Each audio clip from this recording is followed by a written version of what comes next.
man goes on a quiet boat ride with his wife. He never comes back alive. Police say it's an accident. Friends say something feels off. And 2 years later, a medical examiner opens a body and finds something that changes everything. The question is not how he died. The question is, who planned it, and how long had they been getting away with it? Lori Isenberg did not look like someone capable of murder. She was a grandmother, a respected employee at a non-profit organization, a woman who volunteered, smiled easily, and blended perfectly into small-town Idaho life. Her husband, Larry Isenberg, was a successful businessman, quiet, private, the kind of man who didn't make enemies. From the outside, they were stable, comfortable, normal. But true crime is never about what's visible. It's about what's hidden. And in this story, the cracks were already there, long before anyone noticed. The boat ride. On a summer day in 2018, Lori and Larry went boating on Lake Coeur d'Alene. Nothing dramatic. No argument reported. No witnesses saw a struggle. Later that day, Lori made the call. She told authorities that Larry had fallen overboard. Panic in her voice. Shock in her words. She said she tried to save him, but he disappeared beneath the water. Search teams recovered Larry's body. Cause of death? Accidental drowning. Case closed. Or so it seemed. Why no one questioned it? Here's the uncomfortable truth. Most murders don't look like murders. They look like accidents. They look like medical events. They look like bad luck. And when the surviving spouse is calm, cooperative, and respected, investigators move on. Larry's death was ruled accidental. No charges, no suspicion. Lori mourned publicly. And then she moved on. The other crime no one saw coming. While Larry's death faded from attention, something else was quietly happening. Lori worked for a non-profit organization. Behind the scenes, money was disappearing. Not hundreds, not thousands. Hundreds of thousands of dollars. Over time, investigators would discover that Lori had embezzled more than $500,000. And suddenly, the image of the grieving widow started to crack. Because now the question wasn't just what happened on the lake.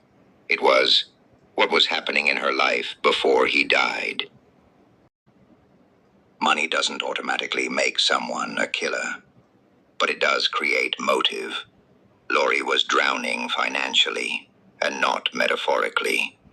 Debt, stolen funds, the risk of exposure. And then there was Larry, a man whose death would solve a lot of problems. Insurance, freedom, silence. Still, motive alone isn't enough. Police needed proof, and proof doesn't come from the lake. It comes from the body. 2 years after Larry's death, something rare happened. Authorities ordered a second autopsy. This doesn't happen often. It usually means someone noticed something they couldn't ignore. What they found rewrote the entire story. Inside Larry's system was an extremely high level of diphenhydramine, Benadryl, an allergy medication, in amounts so high it could stop the body from functioning properly. This was not an accident. This was not drowning. This was poisoning. Why Benadryl? Here's what makes this case terrifying. Benadryl is ordinary, legal, untraceable at first glance. In large doses, it can cause extreme drowsiness, confusion, loss of coordination, cardiac failure. Someone under its effects could easily appear to fall into water. And once submerged, the water hides everything.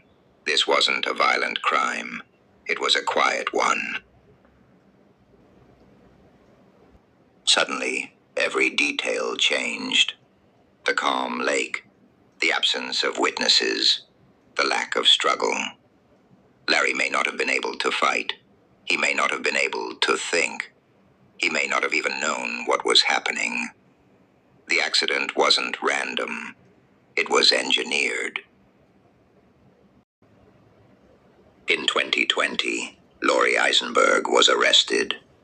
She was charged with first-degree murder. The community was stunned. The grandmother, the volunteer, the widow, all of it collapsed overnight. But Lori didn't confess.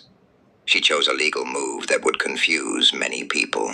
Lori entered an Alford plea.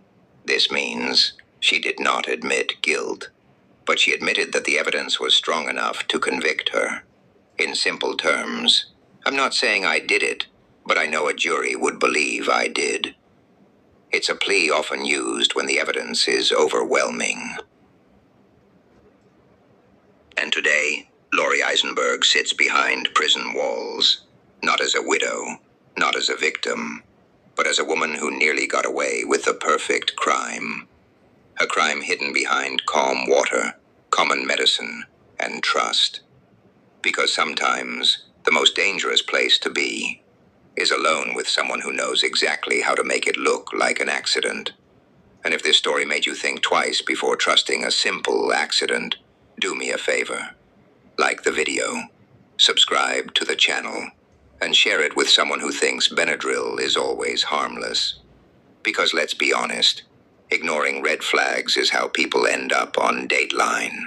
And no one wants their life story summarized by a narrator saying, "What happened next? Shocked investigators." So hit subscribe, stay curious, stay skeptical, and maybe double check who you're getting on a boat with. I'll see you in the next case. Now, the second incident, because what happened next was far more disturbing than anything that came before it. At first glance, it looked like just another hotel stay, another business trip, another wealthy man checking into a luxury room, unaware that this night would be his last. July 12, 2009, Rybrook, New York. Ben Novack Jr. checked into room 225 of the Hilton Hotel, a quiet place, upscale, the kind of hotel where nothing ever goes wrong. At least, that's what people believed. Ben Novack Jr. was not an ordinary man. He was born into money, serious money. His father built the legendary Fontainebleau Hotel in Miami Beach, a name tied to glamour, celebrities, and power. Ben grew up surrounded by luxury, but his life was anything but glamorous. Behind the expensive suits, behind the confident smile, there was chaos and fear. By 2009, Ben's marriage was falling apart. His relationship with his wife, Narcy Novack, had turned toxic. They fought constantly, screaming matches, threats, control. Friends later said Ben was scared. Not nervous, not stressed, scared. He told people he thought Narcy was watching him, tracking him, following his movements. But no one thought she would go this far. That night, Ben returned to his hotel room alone. No signs of a struggle, no noise complaints, no screams reported, just silence. The next morning, housekeeping knocked on the door. No answer. They knocked again. Still nothing. Finally, hotel security unlocked the door. And what they found inside room 225 shocked even seasoned investigators. Ben Novack Jr. was dead. Not peacefully, not quickly. He was bound, hands and feet taped tightly. His face was unrecognizable. His eyes had been brutally attacked, destroyed. The medical examiner later said the injuries were so severe, it looked personal. Not robbery, not random violence. Personal. There were no signs of forced entry, nothing stolen, no broken windows, which meant only one thing. Ben had either let his killer inside, or the killer already had access. Police immediately asked the obvious question: who would want Ben Novack Jr. dead? And the answer came faster than anyone expected. His wife, Narcy Novack. At first, she played the role perfectly. The grieving wife, the shocked spouse, the woman who had no idea why anyone would hurt her husband. She cried. She collapsed. She told police she loved Ben. But something felt off. Detectives began digging deeper, and what they uncovered changed everything. Just 3 months earlier, another death had occurred. A death that had been quietly forgotten. Ben's mother, Bernice Novack, 86 years old, found dead inside her home in Fort Lauderdale, Florida. At the time, it was ruled an accident, a fall, an old woman who lost her balance. Case closed. But now, with Ben dead, investigators started asking a terrifying question. What if that first death wasn't an accident at all? What if it was practice? When Bernice's body was re-examined, the truth finally came out. She hadn't fallen. She had been beaten. The injuries told a different story, one of violence, rage, and intent. 2 deaths, same family, same timeline, same motive, money. You see, Ben was planning something dangerous. He wanted out of the marriage, out of the control, out of Narcy's grip. And according to their prenuptial agreement, if Ben divorced her, Narcy would walk away with almost nothing. But if Ben died, she would inherit millions. Suddenly, everything made sense. Phone records revealed secret calls. Financial records revealed suspicious payments. And witnesses began coming forward. One man said Narcy asked him to find someone to take care of a problem. Another said she talked openly about wanting Ben dead. But the most chilling detail came from the hotel itself. Security footage. Narcy was seen entering the hotel the night of the murder. She had told police she was hundreds of miles away. She lied. Prosecutors would later say Narcy let the killers into the room, that she stood there as they attacked her husband, that she even handed them a pillow to silence his screams. Whether she watched or walked away, one thing was certain: Ben Novack Jr. did not die alone. And this was no crime of passion. It was a carefully planned execution. As arrests were made and accomplices flipped, the full picture began to emerge. This wasn't just a murder. It was a conspiracy. A web of lies, greed, and betrayal that stretched across states. And at the center of it all was a woman who smiled for the cameras while plotting the deaths of an entire family. But the story was far from over, because when the case went to trial, the courtroom heard details so disturbing that even jurors struggled to stay composed. And what Narcy did next sealed her fate forever. Part 2.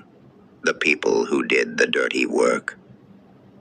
As investigators pulled at the loose threads, the entire story began to unravel.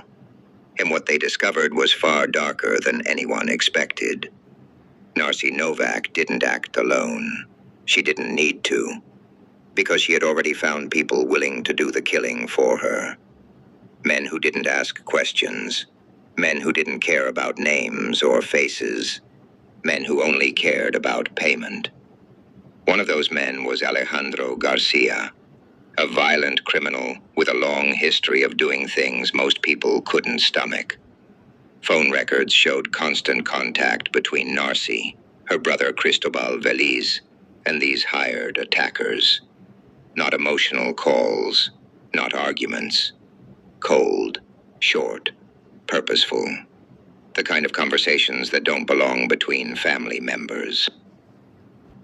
Investigators learned that the plan didn't begin in New York.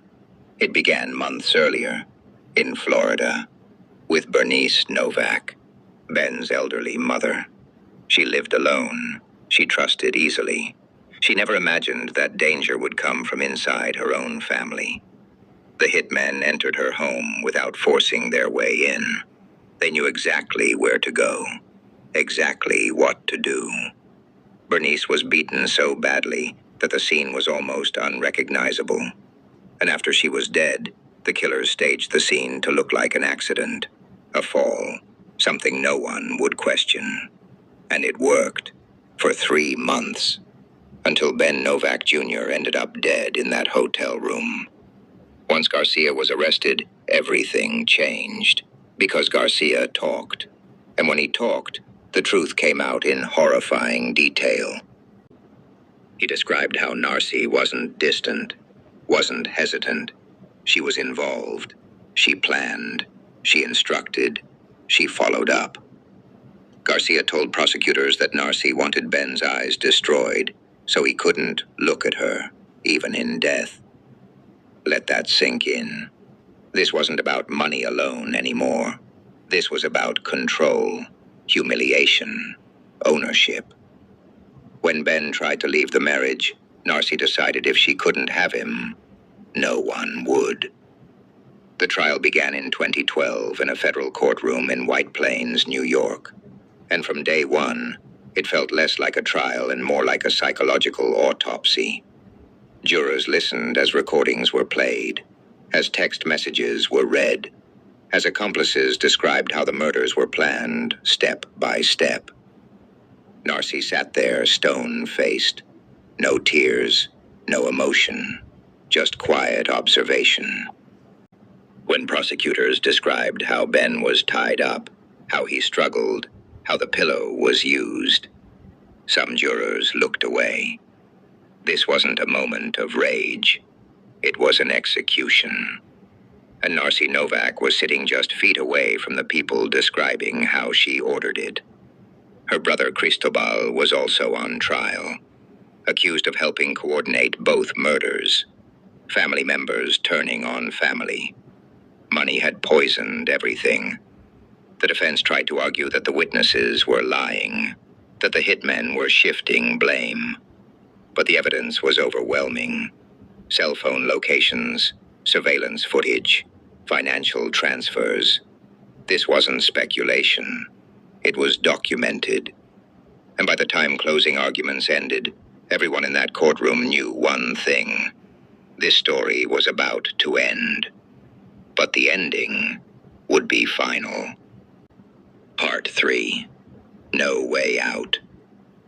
The jury deliberated. Not for days, not for weeks, just hours.